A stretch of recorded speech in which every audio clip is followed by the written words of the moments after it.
I don't even like turn-based games. So why did I spend over 100 hours playing Persona 5? Well, obviously it's because of Makoto's fine ass, hell yeah! Wait a minute.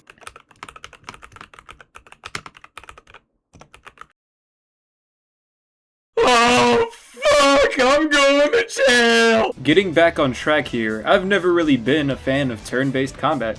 I usually prefer action games, but somehow Persona 5 completely changed my mind, and by the end of it, I understood why so many people call it a masterpiece. Now, don't get me wrong, but when I first got into P5, I thought it was just gonna be your normal, generic RPG game. One thing that immediately stood out was that the style of the game was just so unique. Everything from the concept art to the menus, even the battle UI is just so good. Subtle things like that make you want to play the game more. It shows that the creators take passion in what they're doing. The director said it himself, making those beautiful menus is really annoying because it's time consuming, but they pull it off anyway. Good for them.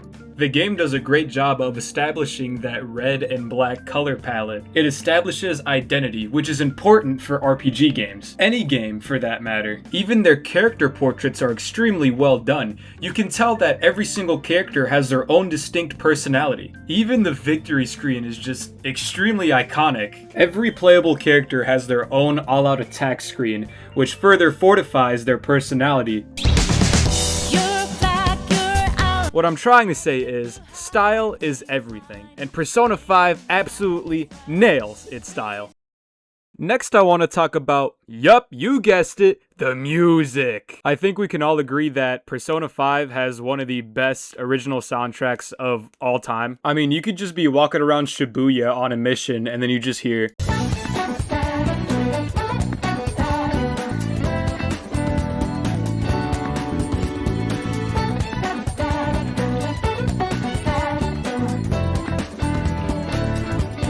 Oh yeah, don't forget the song that plays when you get into a fight. Here's a clip of Etika, rest in peace, reacting to Last Surprise. It's time. What the hell?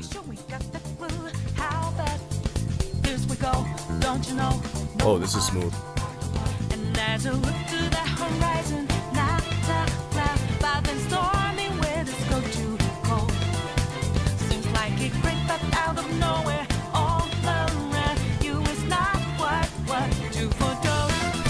Oh no. Yo, turn the music up, turn the music up. Turn that music up.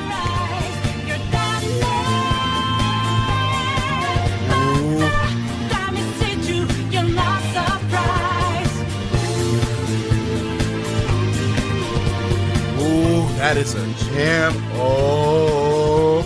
Genuinely one of the best songs of all time, dare I say. These are my favorites so far. I would say Confession and Sunset Bridge are just fucking amazing. I mean, even just chilling in the break room, you get this amazing ambiance that just, it's like, bro, this is the break room. It shouldn't go this hard. The music shouldn't be this fucking good. Take a listen.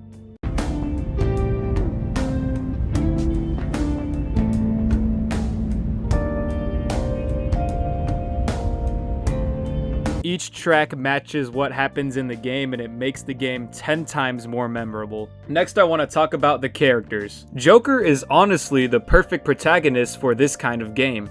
Even though he doesn't talk much, he still has a personality. His confidence, the way he carries himself in cutscenes, and the little dialogue choices you get all make him feel like your version of Joker instead of just some blank slate. And then there's Ryuji. At first, he just seems like the loud, reckless best friend, but over time, he becomes the heart of the Phantom Thieves. He's always the first one to have your back, even if he doesn't always think before he speaks. He's loyal to a fault, and that's what makes him easy to like. Ann is another character I ended up appreciating a lot more than I expected. The game introduces her through one of its darkest storylines, but instead of letting that define her, it shows her becoming stronger because of it. She's compassionate, confident, and one of the people who keeps the group grounded. Yusuke is probably one of the funniest characters in the game without even trying to be. The guy is completely socially clueless, but that's exactly what makes him so entertaining. Underneath all the weirdness though, he's an incredibly passionate person about art, and he constantly tries to figure out what gives life meaning.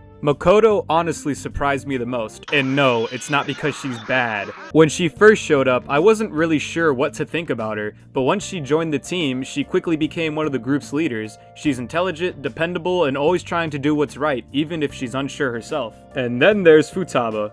Her palace is one of the most emotional parts of the game, and watching her slowly gain confidence after everything she's been through was incredibly satisfying.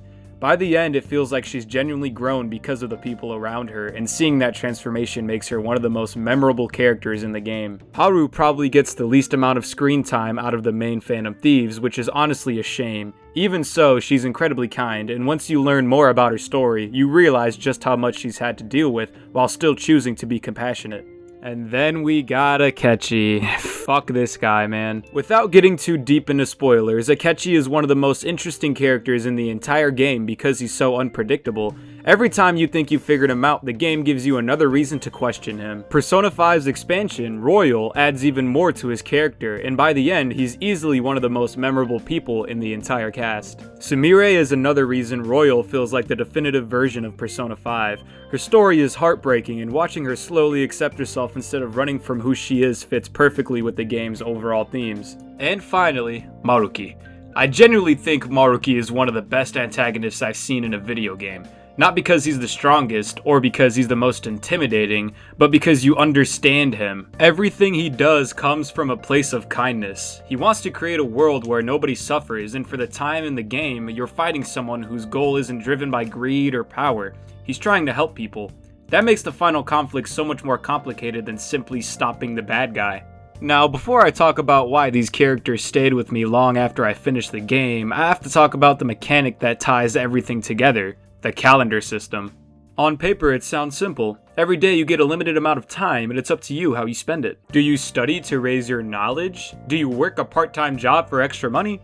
Do you read a book? Train at the gym? Spend time with one of your confidants? Or head into mementos? Every single choice feels meaningful because time is always moving forward. You can't do everything in one playthrough, and that's what makes every decision feel important. Spending time with confidence doesn't just unlock more dialogue, it gives you abilities that make combat easier.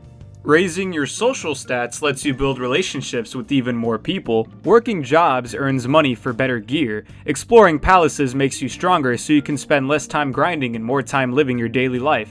Nothing feels disconnected, everything has a purpose, and before you know it, you stop thinking about maximizing stats or making the right decision. You start thinking, who do I want to spend time with today?